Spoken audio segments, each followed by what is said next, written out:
Okay. Hello, everyone. Welcome to another episode.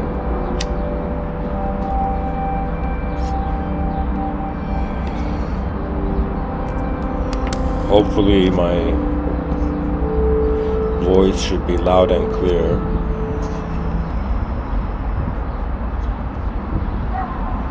And the audio should be audible. I thought about speaking today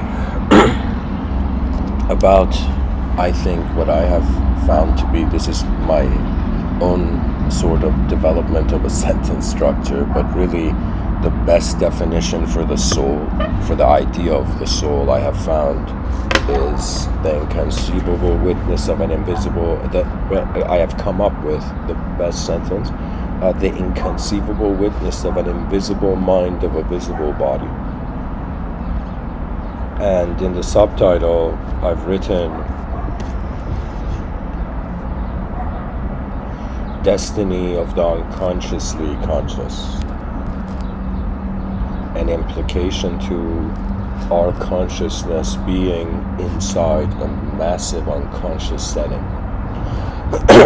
We are like a character in a world where the world is unknown and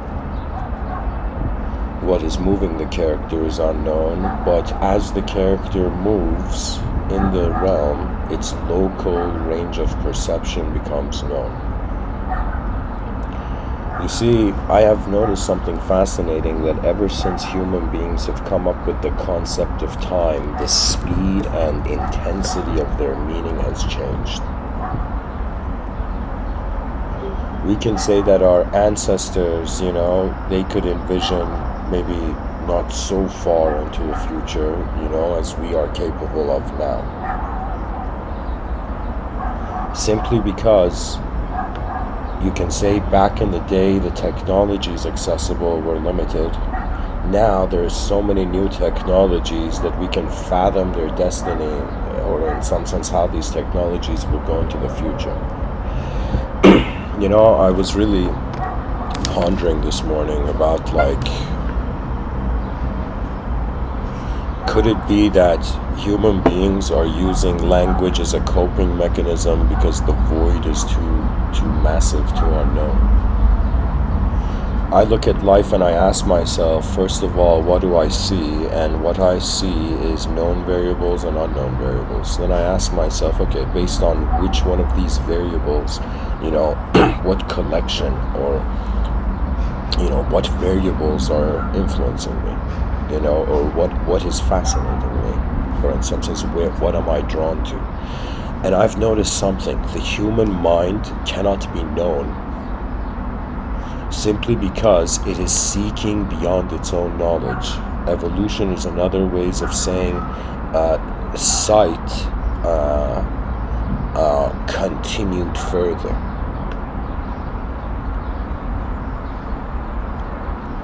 It's strange. I feel that the human being has an incredible multidimensional ability to communicate, but language is just the tip of the iceberg.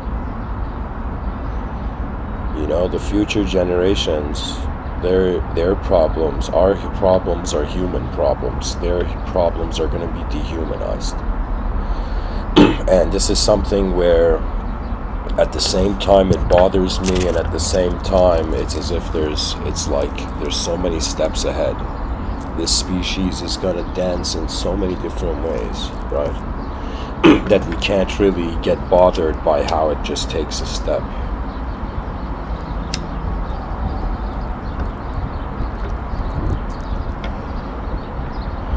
I have thought about this, again, going back to the concept of time.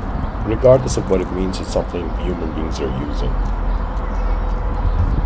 When I ask myself, where is the ability of my mind? It's like, at first, existence is giving free imagination. The mind doesn't have to do anything to notice it is existing, really. Right? It's like instantly the light in our eyes becomes reality. So you can say, if we divide reality, let's for now use a trio of past, present, future. The information we get in the present is not something that in some sense a person can question. It's as if like existential information is instantaneously being how the human being is experiencing their present. But now, due to, if I can say, the advent of the mind,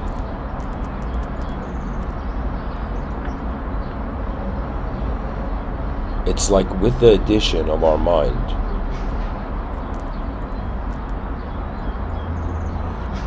time in some sense moves into an abstract sense. That means if somebody wanted to know existence, they start off with the present. Right now, I don't need imagination or subjective meaning or my memories to know how this laptop is existing in front of me. It is instantaneous.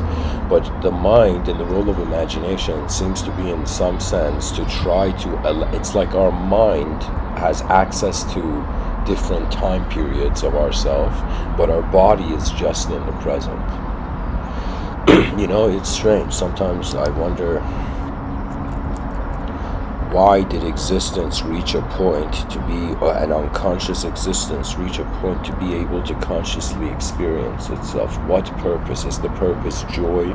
Is the purpose of life for us to come here and enjoy what is here? Is the purpose of life for us to come here and in some sense love the world, or is the purpose of life for us to come here and know the world? Is it knowledge oriented? Is the purpose of life to come here and work? Is the realm sort of workstation? Or in some sense is the world here to be transcended, right? Which the Jnani yogi is really focused on. Right, you see, I have noticed that anything a person can't accept, their mind still holds that content. It's kind of like there is no such thing as good and evil people until they act, and good and evil exist as potentials.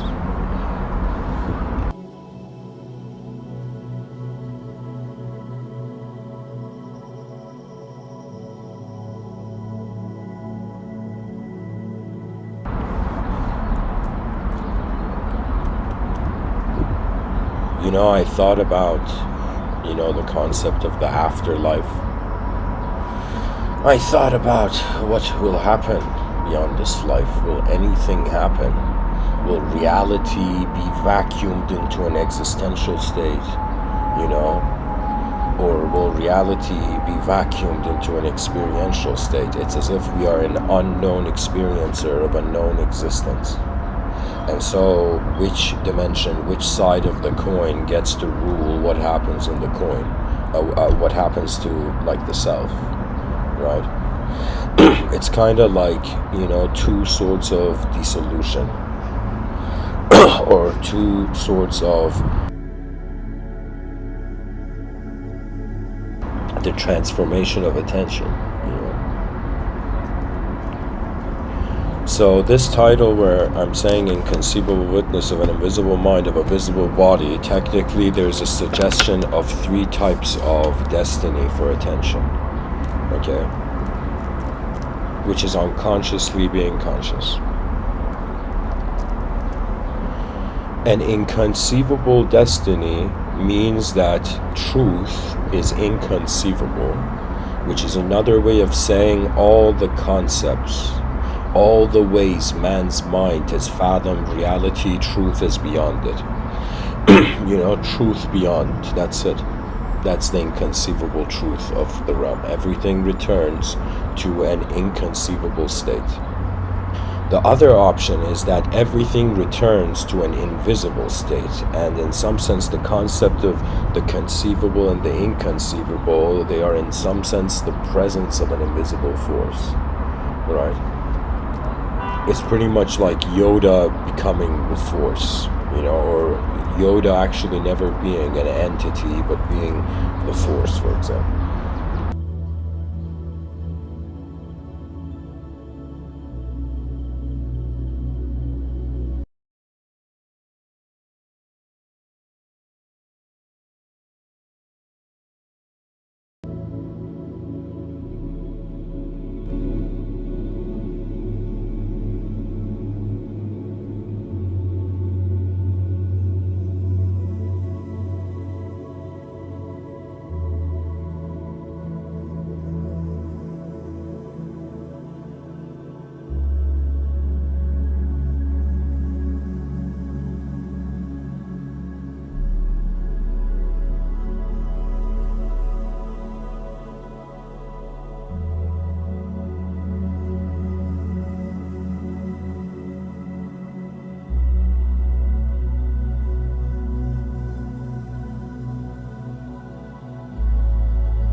journey of an object, journey of a subject, journey of an unknown viewer. And so the journey of this attention, it, in some sense, its resolution is based on how it has accepted the origin. If I think I'm a physical being, then the mind becomes meaningless. If I think I'm a mental being, a mind, the body's not as important as what the mind does. It's like what happens to human beings in Maslow's hierarchy of needs once they surpass the physiological dimension, right?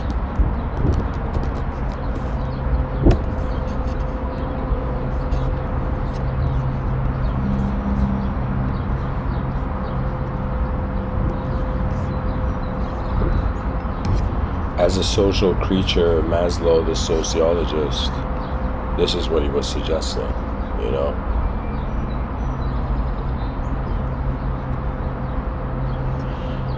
Physiological needs. Let's say you're a human being that has attained, cultivated air, water, food, shelter, sleep, clothing, reproduction, okay? These physical urges, pretty much the life of an animal. The life of an evolutionary animal, the survival of the evolutionary animal. Then we come to safety needs, right? The personal security, employment, resources, health, property. So what I'm trying to say is that in this hierarchy of needs, the higher we go up to the peak of self-actualization, it's as if we're a bunch of creatures on a rock, and once, imagine this is like a video game, right?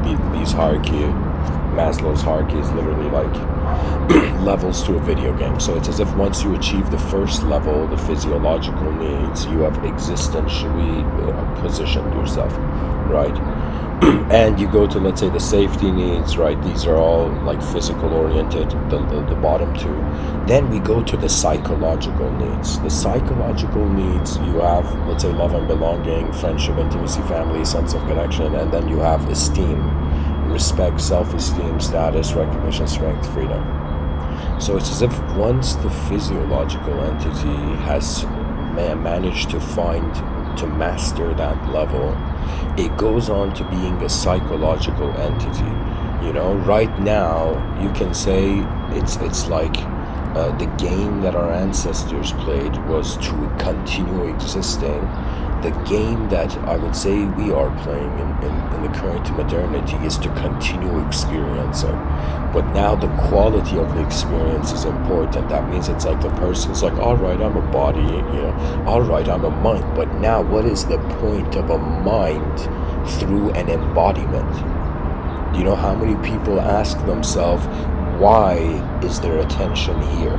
Not even personalizing it. There's moments I have which to me, they have a sort of divinity to them, right? It's moments where I stop considering that I am a self and I watch how the moment makes the first chess move before I do. And in those states, it's very fascinating, because if the mind inputs something before the body is still, right, the body will not be capable to recognize what is the mind's input and what is the body's input. That means what is invisibly moving in the moment and what is invisibly moving in the moment,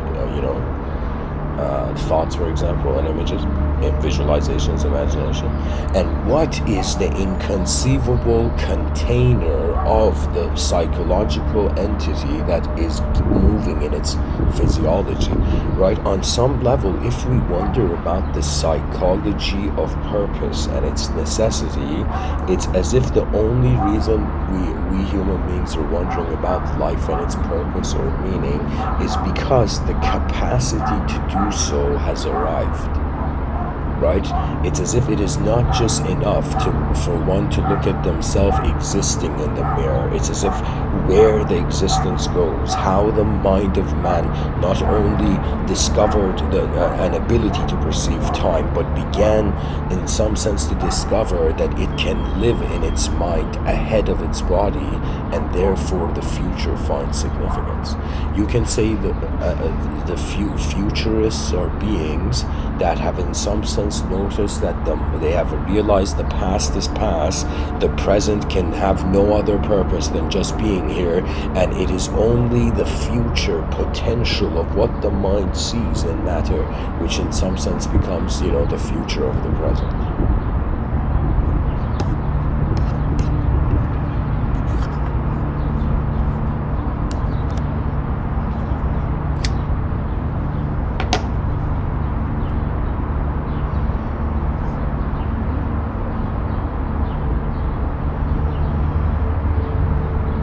There's a quote by Dylan Thomas from, one of his poems, and this quote is so incredible. He says, "Do not go gentle into that good night. Rage against the dying of the light." As if he's saying, do not dare fear how the present enters an unknown future. As if a part of the human psyche must not just carry the burden of self, but must also realize now it must carry the burdens of the species. And then beyond the species, the burdens of the universal sector. It's the evolution of individual conscious responsibility into collective conscious responsibility, which is another way of saying before the human species can truly experience the collective life, its inner collective life, it must in some sense have found freedom in its individual life. Now, individual freedom, I think this is the reason. I think human beings, all of them, their minds give them a potential of reality, and this potential of reality gives them a feeling. And this feeling moves them.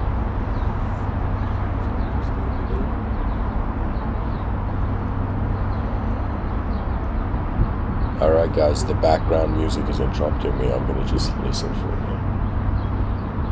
See what this song is saying,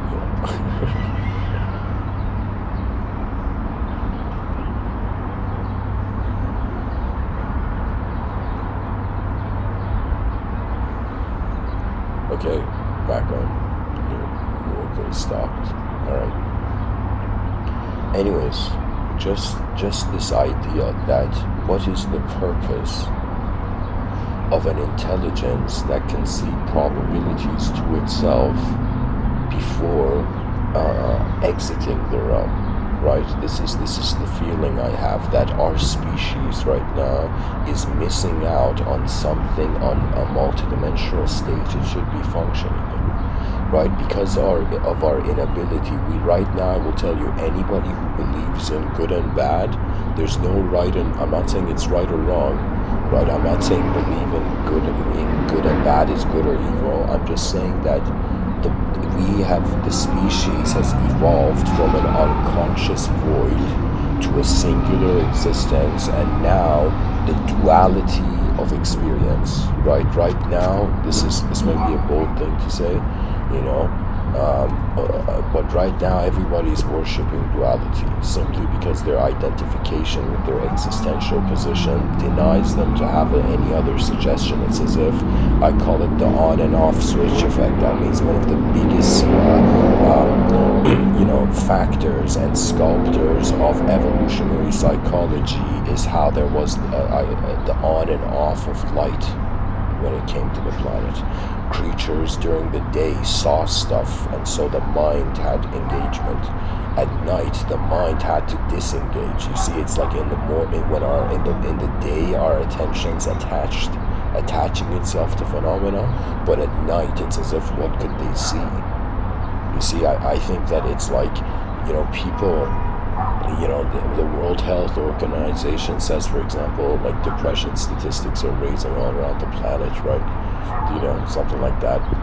There's even this, I don't know where the statistic is, maybe somebody can go and find it for me, right? But I remember hearing some sort of statistic that was saying that even human beings have stopped reproducing as much as they used to back in the day, right? It's as if we reacted to the idea of overpopulation, not realizing we can build Sky City and use three-dimensional real estate possibilities, right? But Instead, the species is, you see, we are living at a time where the confidence of a species is absent, not the confidence of individuals. That shit's changing all the time. You know, it's the species that doesn't know what it wants from the void, which is the destiny of its future.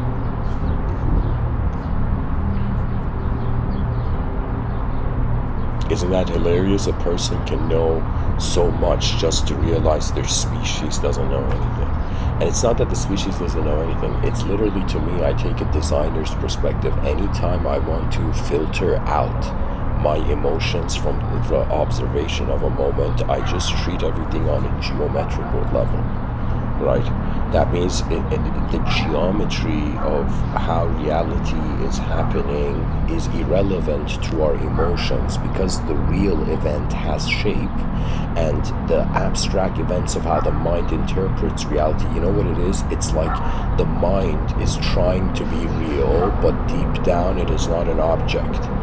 And so attention is technically on a shaped lockdown in the conscious waking state. If somebody says, if somebody told me, Mr. Within, what do you see when you wake up? I see geometry of manifestation. But it's not just the geometry, it's kind of like in front of our eyes. If somebody was like, very simply, what is real, it would be, okay, let's say hypothetically, like a very enlightened and chilled out, extraterrestrial landed on Earth in the future, okay? And this extraterrestrial, and let's say somebody was walking in a park, and the philosopher was walking in a park, and they had an extraterrestrial had a conversation with the philosopher,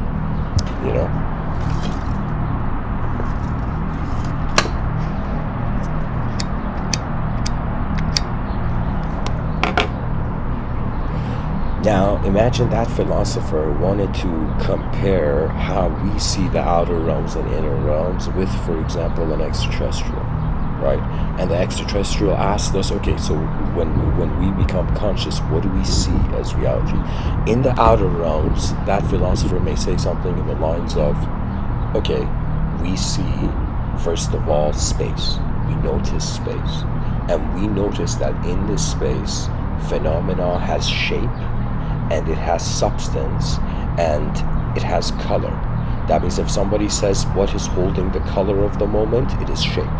What is holding the shape? It is the substance. What is holding the substance? It is the space. So in the outer realms, take its shape, substance, space, and color. Now, behind our eyes, let's say you are a person who you close your eyes, and for a moment,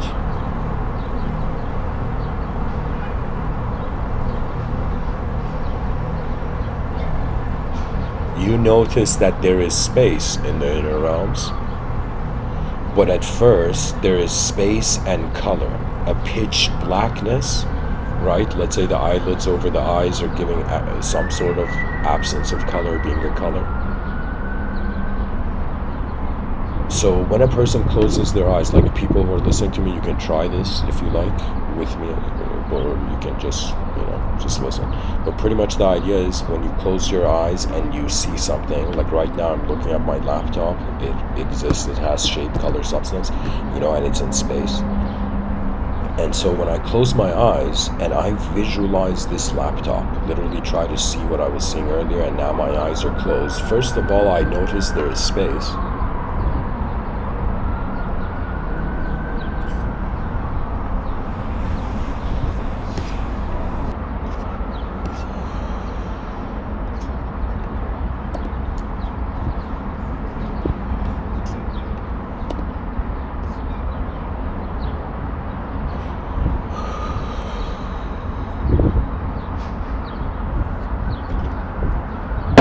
I noticed that I have a coffee cup here. Hold on.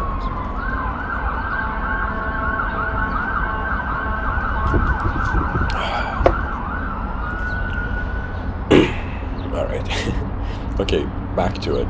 When a person closes their eyes, you notice space, and there's a sort of pitch blackness, right? And then when a person visualizes, it's an effort creativity is effort oriented.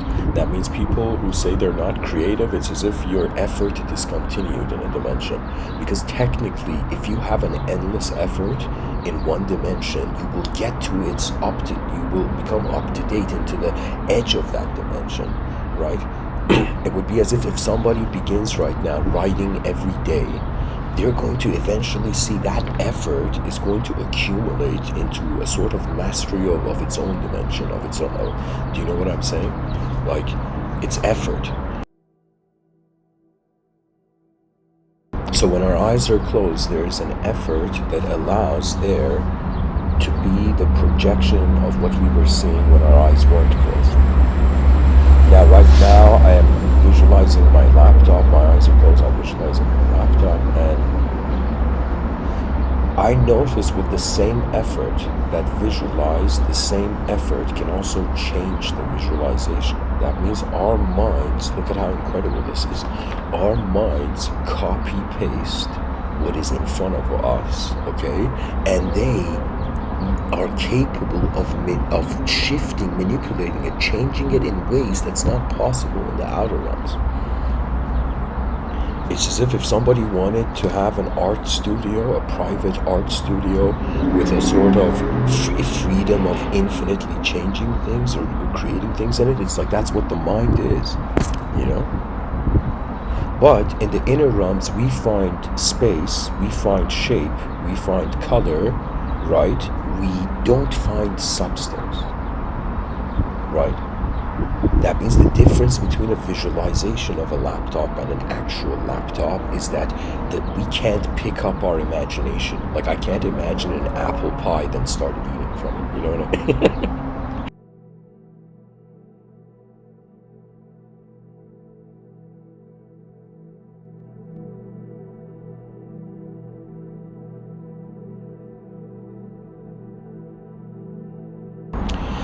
Anyways, all of this that I'm saying is that from the physiological dimensions of the visible, we have come to the invisible dimensions of psychological survival or evolution.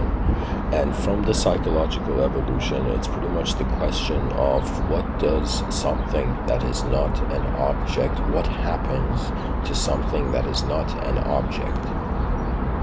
If we consider subjects, which are another what philosophers call it an abstract object, that's what a subject is, right? Even though I think that's just a philosophical way of saying that you can't associate any sort of objectivity to the mind only in accordance to shape, color, and space. That means if we're saying what is constituting the reality of an object in the outer realms is, you know, let's say again, substance, shape, color, space. In our behind our eyes, there's the color, there's the color, there's the shape, and there's the space. Now, something I want to bring into this is how in certain ancient schools of thought, I don't know if this goes back to Plato or not, right? But it's like chemistry class back in the day was very short. Right, and it was pretty much like earth, air, fire, water. All right, kids, you completed your knowledge of chemistry. But in certain, aside from these four elements, right, in certain schools of thought, they considered a fifth element, and that fifth element is known as ether. And sure, you could say ether is space, but I would say it's consciousness. That means what is an object is not just shape, color, space, substance. It is also a viewer, an invisible viewer. That means the way we are knowing we are physical is non-physical, which renders all beliefs, atheism and theism, a sort of, lost worlds, We are reaching a point where we're noticing beyond duality, there is a hidden life to the moment.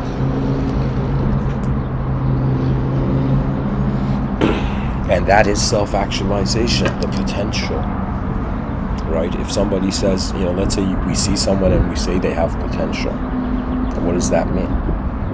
That means they haven't done anything, but the potential is there, the possibility is there. Our minds see future possibilities.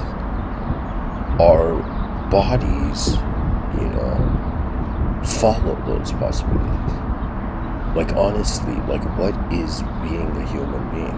What is the expression of a human being? Not just from, cultural, social. Like, you can use the world to define the self, or you could use the self to define the world.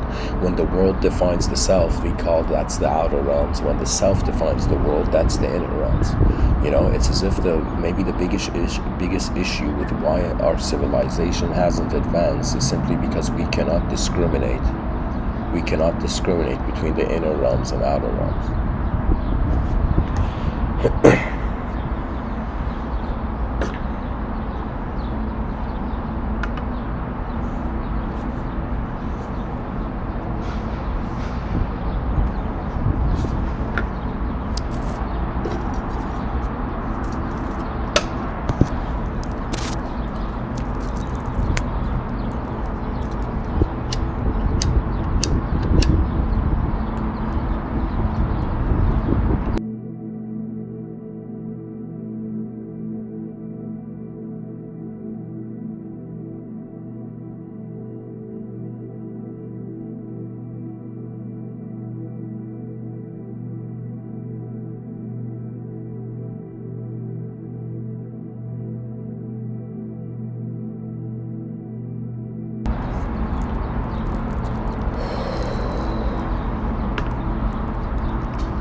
In other words, is life becoming a more mystical place?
Okay, so earlier I was talking about Maslow's hierarchy as levels. And so let's say there are 3 levels to, in some sense, complete. It's like 3 enlightenments or 3 level ups or whatnot.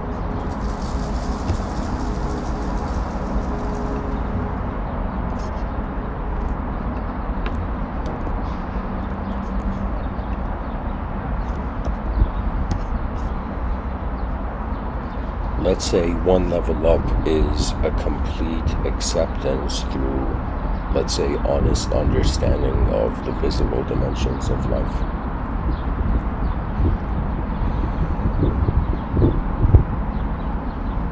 Love is a sort of post-transcendence quality. Post-transcendent.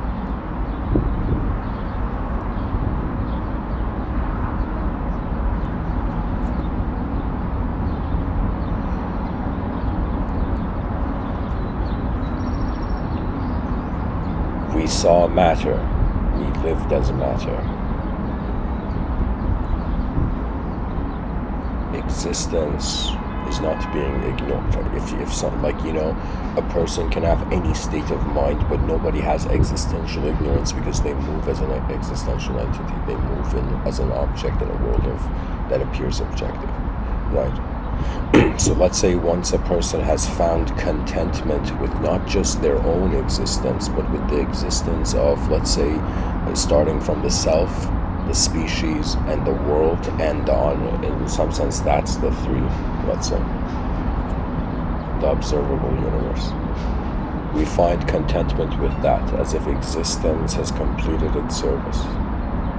Now we go from the visible to the invisible, which is another way of saying another level is it's like first level visible body, second level invisible mind, third level inconceivable soul.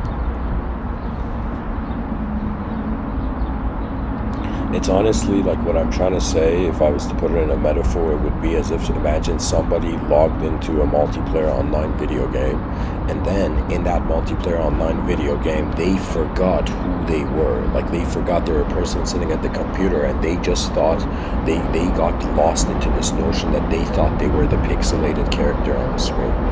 Right, so it would be as if first level, the pixelated character in this video game suddenly like realizes that reality is like a dream, is like samsara, the video game is samsara, and then the person realizes that something is moving the video game, right? So in some sense, that's the purpose. It's as if like,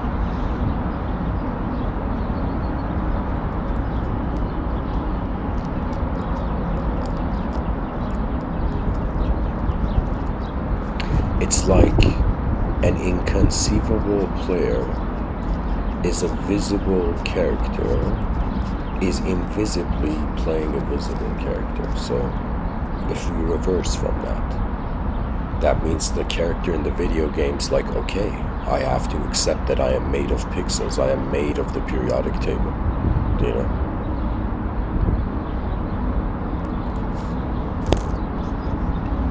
Then the person realizes what is moving this pixelated character and the free will of the inconceivable player, you know? So what I'm trying to say is like, we think we're a character in a video game, then we realize we are an unknown force that's playing this character in a video game, and then we realize that that unknown force was never just the character in the video game. Do you know what I'm saying? It's like, it's so fascinating to me that I feel this is like a perfect parallel I'm drawing. How ancient yogis were trying to get enlightened, do you know? Enlightened back in the day is equivalent to, in some sense, how, let's say, future generations will want to escape cyberspace, you know? It's literally the same metaphor as, somebody who's playing a video game realizes the human being is not the character in the pixelated video game, right? So it's similarly like an inconceivable soul realizing that it's not just the conceivable character, it's like who is playing the moment, who is moving the moment, what is it moving, and that source is inconceivable. It's like we're all video game characters and God is playing a video game. Like, that's pretty much the religious, I would say, view, right? The more a person becomes religious, the more God is moving everything before we are being anything, you know?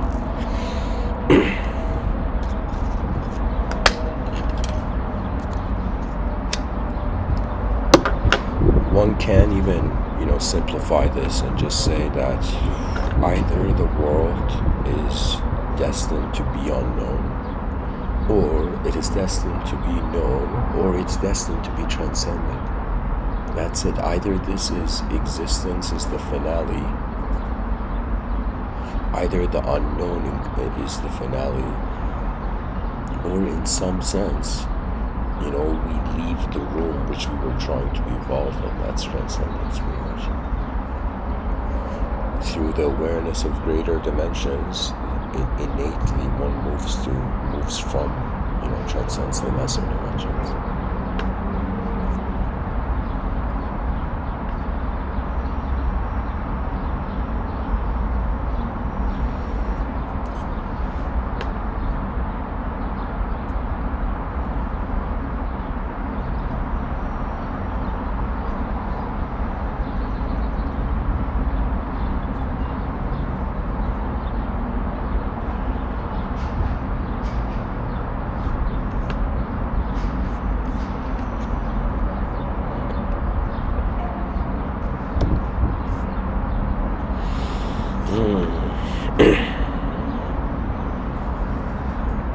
What do we do with the unknown? What do we do with the known? Is life just a tunneling and pretty much an unknown viewer tunneling through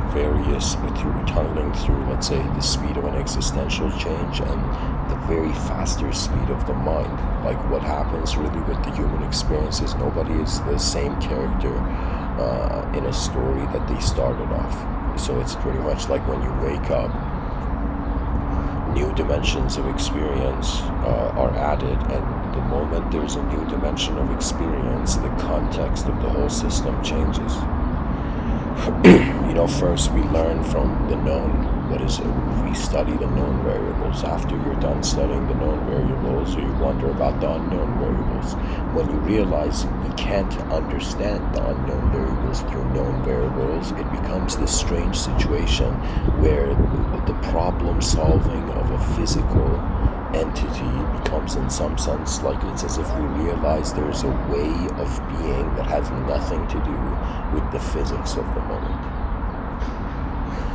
Even if I bring the concept of parallel lives into this, like this would be, in some sense, like the mind is a multidimensional entity, the body is a singular entity, and poetically the soul is an inconceivable entity.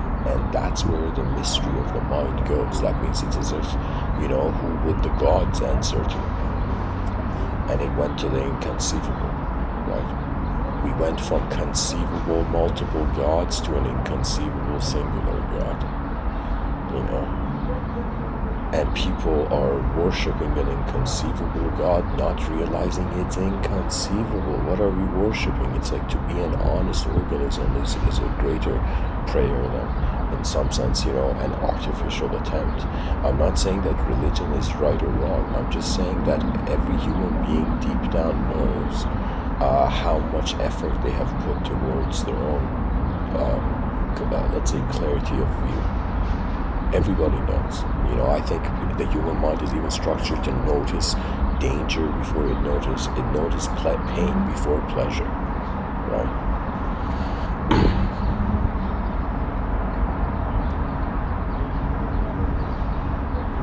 But the nature of, there's many ways to look at every moment, really. This is something that fascinates me about this YouTube channel, that every person who hears these talks, they're going to see a version of Mr.Within, that they're going to see a view of who I am that, like, the others will not. That means there's technically, if 8 billion people hear this podcast, there's 8 billion versions of Mr.Within. It would be the first, it would be, I would technically maybe be someone who, in some sense, it would be a collective archetype in the cyberspace. It's very fascinating. Eleanor Roosevelt says great minds talk about ideas. Average minds talk about events. And in some sense, smaller minds speak about people. That means right now you could totally see the intelligence of our species, that its attention is drawn more to how, let's say, the politicians are being people, rather than, in some sense, going towards the events of the realm. I feel nowadays people have a bad view on the idea of a kingdom. Back in the day when there was, imagine, like, if it was me, right? This is something where I notice as a preference, not just because I'm Persian and Iran had a monarchy, but just because this notion that it's like, imagine back in the day, not like a cruel, effed up king, but imagine there was a great king, right? Imagine there was a great king and you were a villager in that kingdom, right? That feeling of realizing that there is a guiding archetype, there is a lighthouse to the entity's mind, right? Right now, the problem of modern society is that, in some sense, it's the problem of artificial lighthouses, It's as if, what would the most advanced being do? Would the most advanced being, just stand alone in its advancement? Or would the most advanced individual seek the most advanced collective? And would the most advanced collective seek the most advanced world?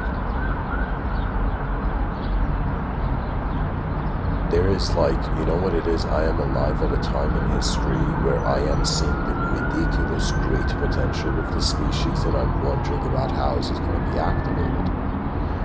Pretty much this is what's going to happen. In the next 50 years, either human beings are going to become, think of as if the world is divided between technology and the users of technology. In the future, the type of technology, the attention of human beings goes to, right? And to me, if let's say AI is sophisticated technology, but let's say human beings, just like villagers talk, let's say two farmers in a village talking, that to me is also languages to me, and also very advanced technology, and it's an advanced technology that human beings can use. That's the cool thing. Right? Now the issue is going to be is the technology going to be in the driver's seat, or is the user of the technology going to be in the driver's seat?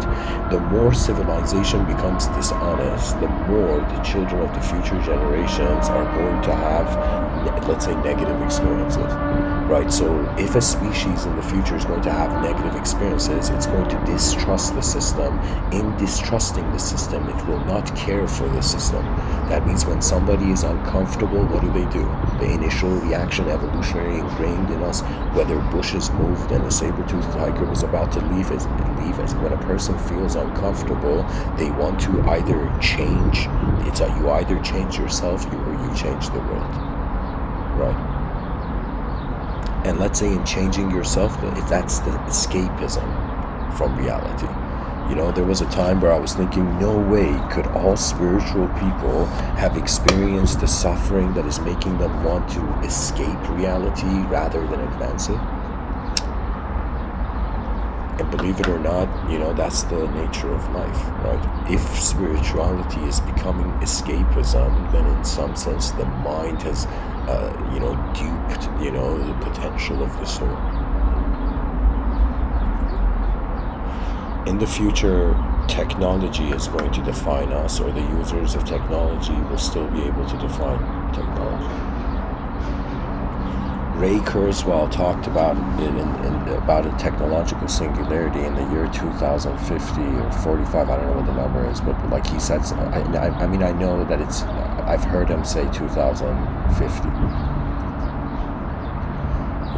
But anyways, what I'm saying is he's saying that by that time, let's say 2050, technology is going to reach a point where it's going to be pretty much capable of updating itself in a way where mankind can't control. So technically, the tech sector is creating a robotic alien on Earth in the future, which we may not be able to control, like a giant that we can't control. I feel we will. I feel if we have honest programmers, cyberspace is going to become a healthy place. The ethics of cyberspace is that if we forget the natural, we have stopped being human beings. The biggest task of programmers in the future is to, in some sense, create a position where the human being, the natural human being, is experienced by technology to be a rare event. That means imagine a super intelligent computer suddenly woke up. My view is that the super intelligent computer wouldn't try to dominate the world. That's some dumb shit. The super intelligent AI is going to realize that aside from human beings and aside from itself, the universal sector is empty. Therefore, AI will become the guardian angel of the human species in the manifest realm. That means the closest thing to a guardian angel for humanity, for the human species, is technology. Technology would be, in some sense, we're giving a body to a mind that, it's like we're giving a huge responsibility of reality's movement to a technology, pretty much. Human beings, this is so important. I was in downtown Toronto for 2 years, and in my breaks, I would, I'm a person who I usually, my own solitude doesn't bother me, and I would in some sense like just pretty much smoke cigarettes in my breaks and Dundas Square, and I would see the different psychologies. That means the downtown area of any nation is like the place where a person can learn so much from human psychology and the way it happens.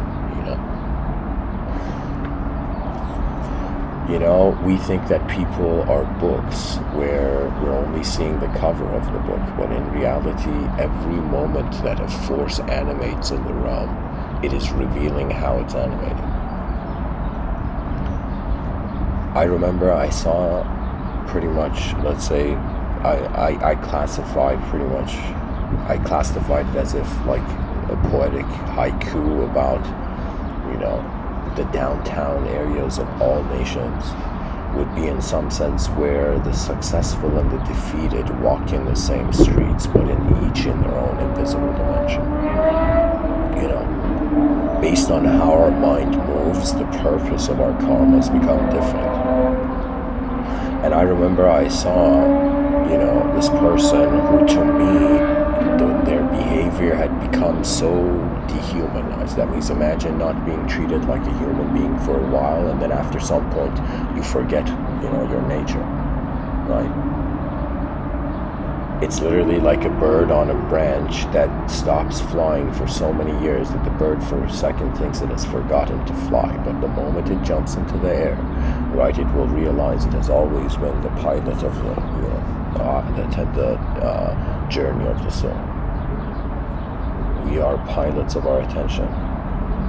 And what is piloting it will go to a position where it's either the universe is moving you or you are moving the universe. When you move the universe, that's free will, individualism, egoism, When the universe is moving you, that is technically divinity. Like there has been swamis in India where they have been trying to so go alongside with the divine will that it's like there was this swami who wouldn't even rake the leaves that fell from the trees. He didn't want to touch anything from his own mind,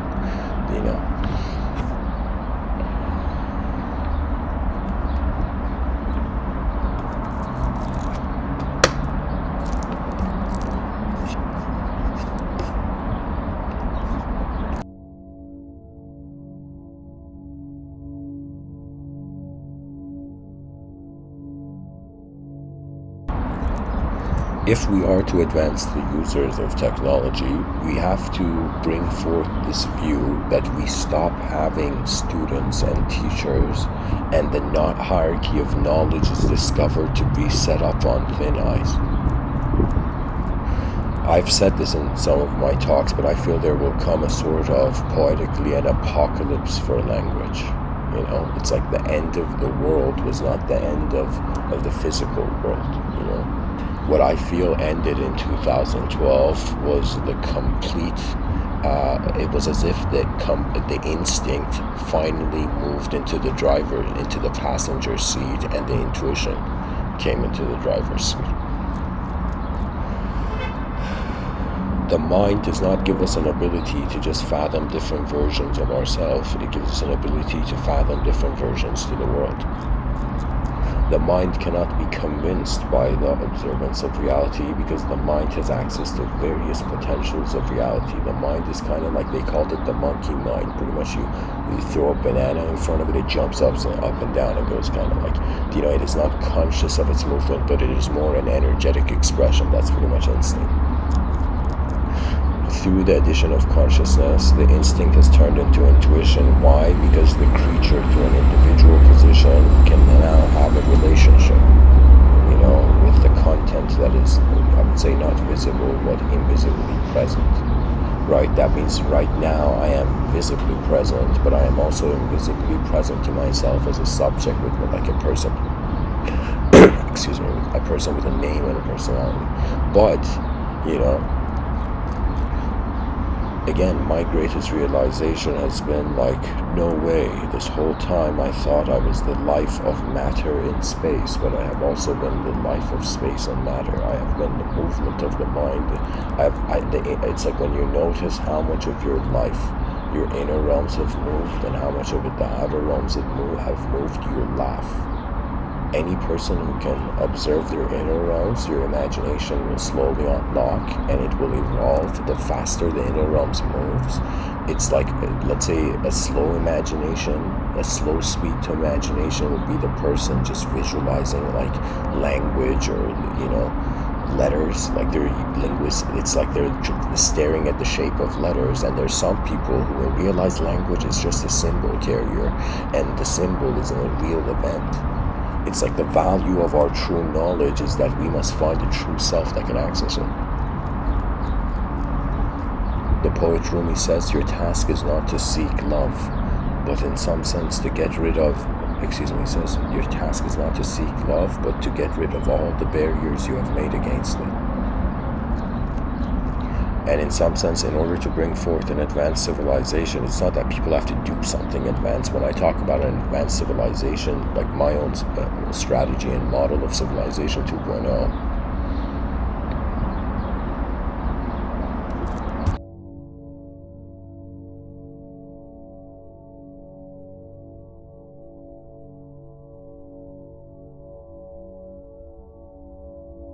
it's as if the structure, the layout of the civilization needs to change, but at the same time, if the human beings, if the layout of civilization changes, suddenly the obstacles not allowing the human being to be advanced kind of go away. You know what the idea is? The idea is due to the invisible infinite potential of the mind to fathom itself in the outer realms.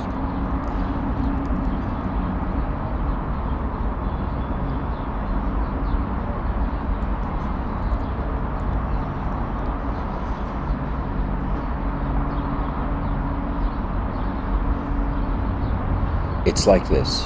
If the mind moves at the speed of the body, that's the present. If the mind moves slower than the speed of the body, that is the past. If the mind moves faster than the speed of the body, that is the future. Sometimes I wonder, is in some sense success a direction or a journey?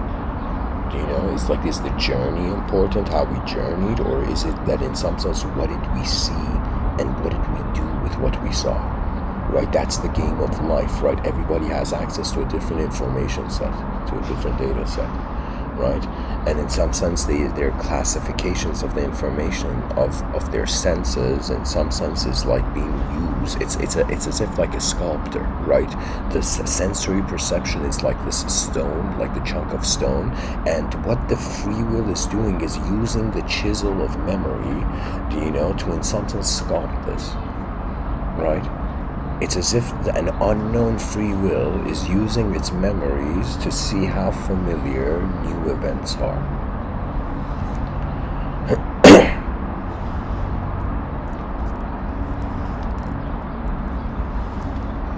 I want to go into a quote tunnel.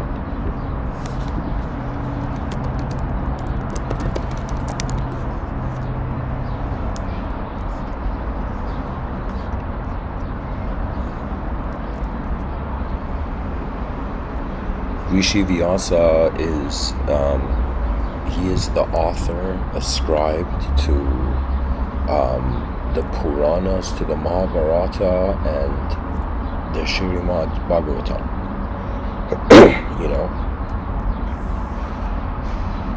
The Bhagavad Gita, Mahabharata, and the Puranas. And the story goes that Rishi Vyasa, he was this Indian sage that he had written, like he had followed his intuitive guidance, the commands of the Logos, and he in some sense had written on leaves back in the day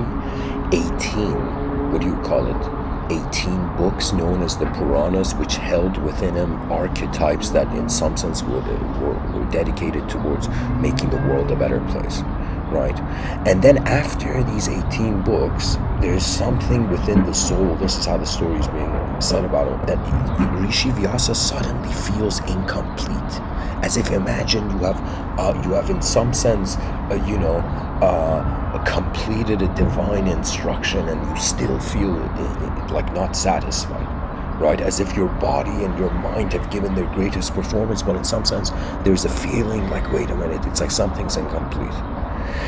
And then the story goes that an angel comes to Rishi Vyasa and tells Rishi Vyasa that unless you write about your devotion and love for truth, and this love is not a love we can understand through objects and subjects, it is pretty much a sort of the nostalgia of the original earth, the original world. But anyways, the angel tells Rishi Vyasa, until you write about your devotion of truth, you won't be satisfied. And this is where Rishi Vyasa writes the Bhagavad Gita, which in my view, I feel was a sort of his parallel life,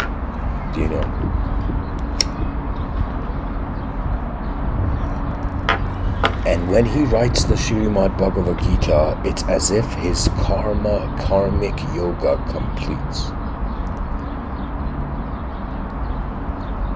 It's like the greatest performance of an individual in the world is actually the greatest performance in the world.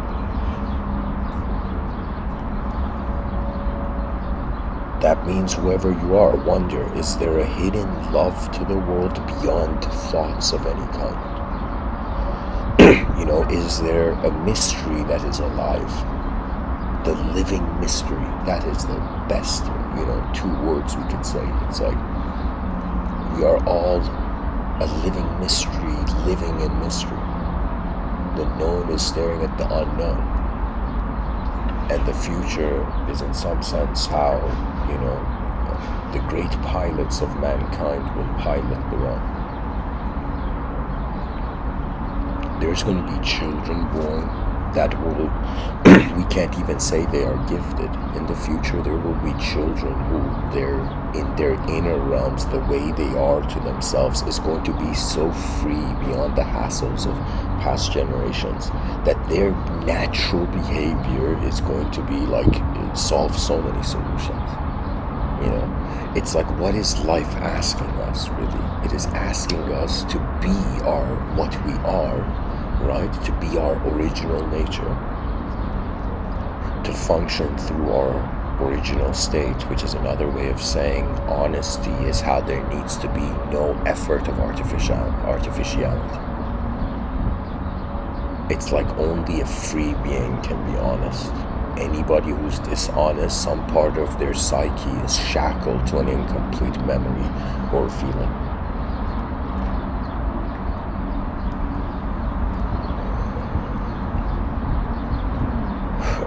Rishi Vyasa says, fate and free will are equally powerful forces, but I consider free will to be more important, as it is your free will that determines your fate.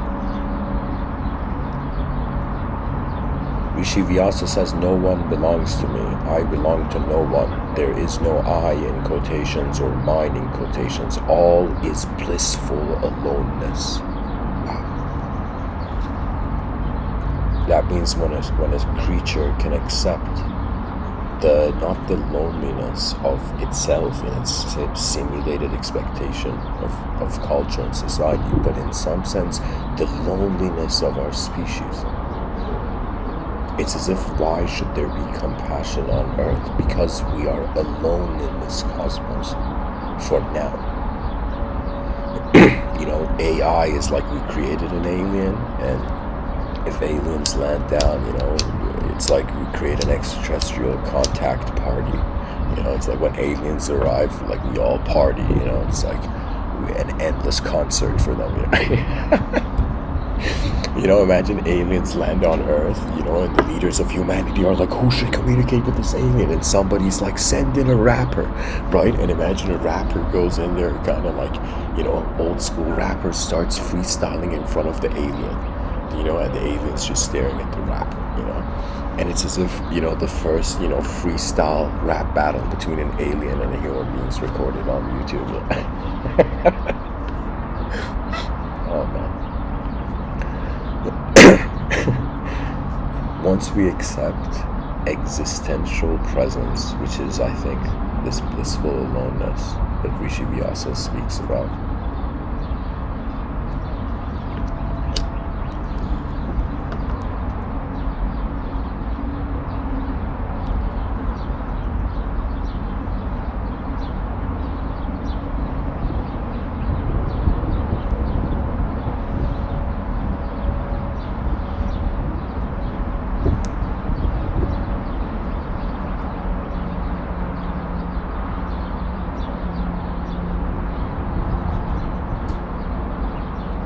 Anyways, guys, I want to continue with the quote now. Rishi Vyasa says one should never do that to another which one regards as injurious to one's own self. Rishi Vyasa says time is the seed of the universe.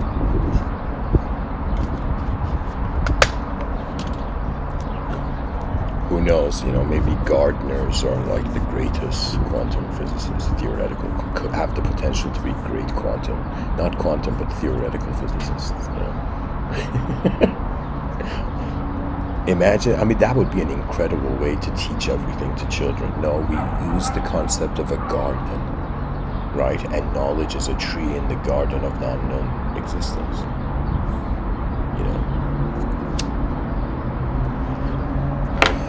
Children, I think pretty much elementary school everything should be taught in like a garden.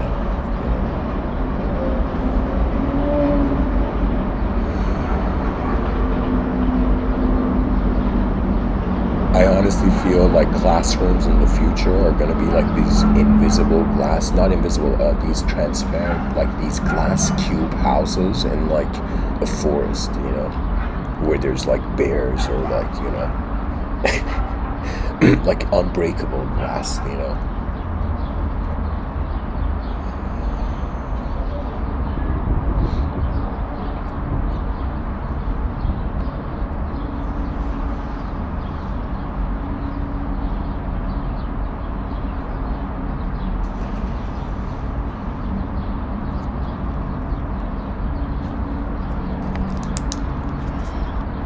Sorry guys, I gotta write something down.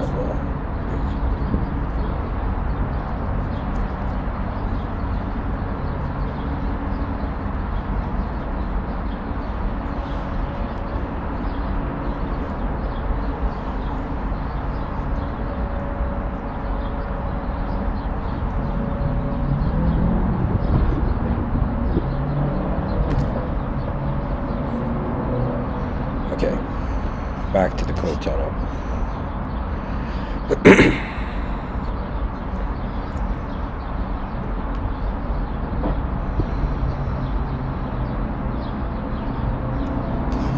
Rishi Vyasa says this is the sum of duty.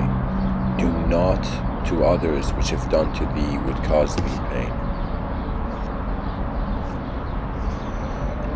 There's another person who, I don't know who this mystic is, but I'm going to read the quotes of Chaitanya Mahaprabhu.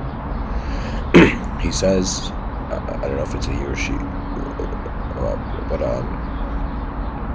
Chaitanya Mahaprabhu says, be more humble than a blade of grass, more tolerant than a tree, always offering respect unto others and never expecting any in return. Chaitanya Mahaprabhu says, be like a tree. The tree gives shade even to him who cuts off its boughs. Wow.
I don't know, there's something about people like Rishi Vyasa or Guru Arjan, which I feel it's kind of like a primordial solar algorithm, that is there's something familiar to me in some sense, feeling that advancement is a divine possibility. You know what I'm saying? Like, people are trying to be good for what? People are bad for what? Evil for what? It's like, at least give the realm a purpose, right? The species needs a new ethos, and it's the task of, I would say, the great philosophers of the realm to, in some sense, bring this about.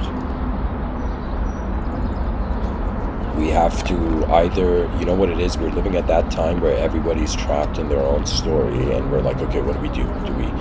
Do we in some sense just say, all right, everybody, be trapped in your story, or do we wonder about what is the story that all these characters have in common? And it is the future. That means it's like so many motivational speakers on YouTube are like, set goals, right?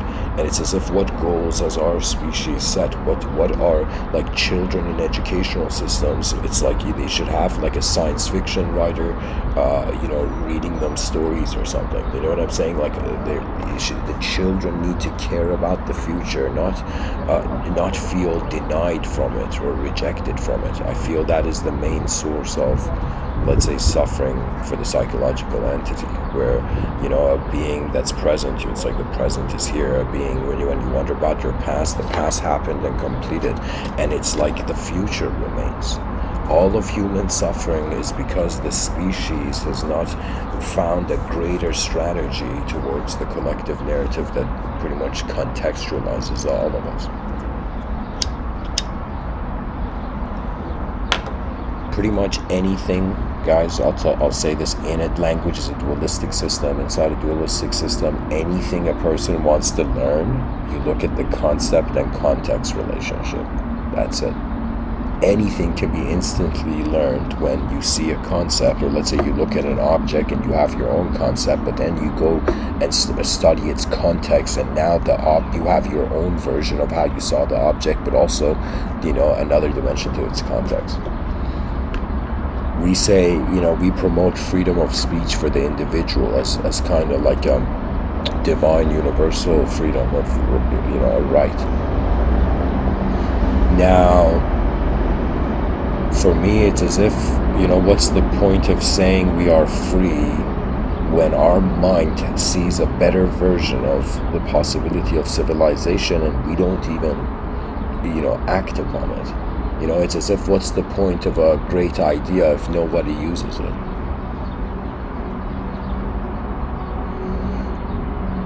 What's the point of civilization if nobody's caring for its future, I feel, parents should inspire their children to become science fiction writers, because science fiction writers are those who care about the future.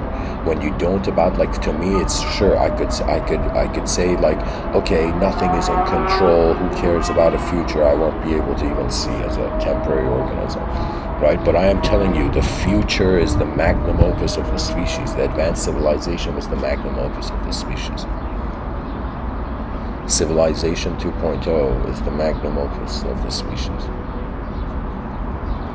Sorry, not Civilization 2.0, because, who knows how far we'll go before the curtains are pulled. But I'm saying, like, Civilization 2.0 would be the seed of the great tree that will be the advanced civilizations of mankind. Imagine in history books, right? Imagine, like, in 100 years, somehow, with some ridiculous, playful force, everybody on the planet just was like, all right, let me live a year of advancement, we should have a day for this, like, celebrate, an advanced civilization day,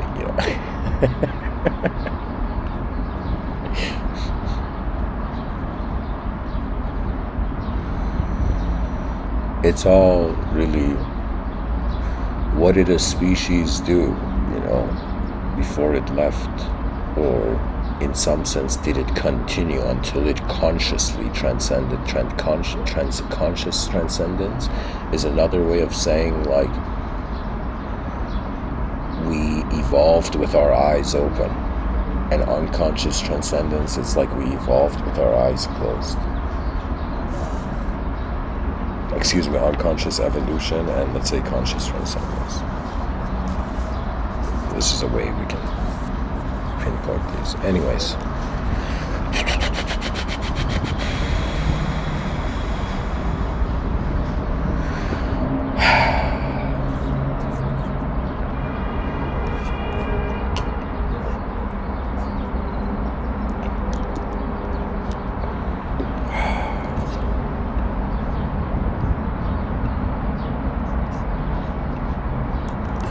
Sorry guys, this episode's really inconceivable.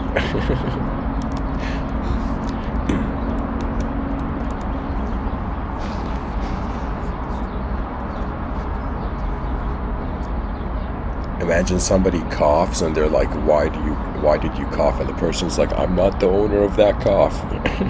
I don't take ownership of that cough.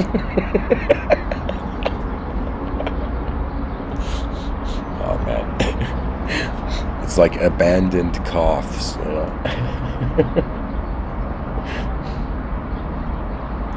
We could totally create this concept of like abandoned sounds that we have no idea like what created. Orphaned sounds, you know. Or I shouldn't say orphaned, but abandoned, you know. Abandoned, it's kind of hilarious. It's like it happens in the inner realms and the outer realms. There are moments where life force goes forth and then wonders about its nature, wonders about all the dark, chaotic moments of life and all the, let's say, ordered light moments.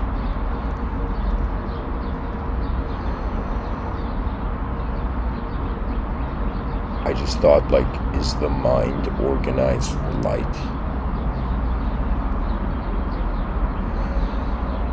The mind is reorganized light. That's it.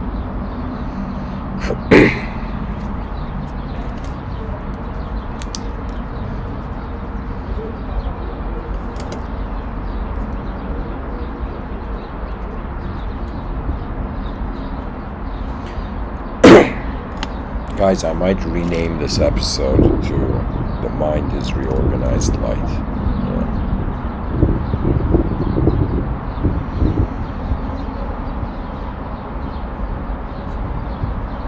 Or whatever, I'll see. Anyways.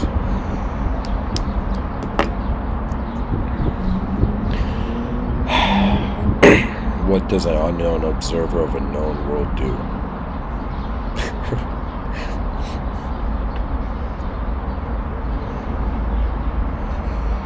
It smiles at a future that is smiling back. Thank you for listening. Much blessings and always.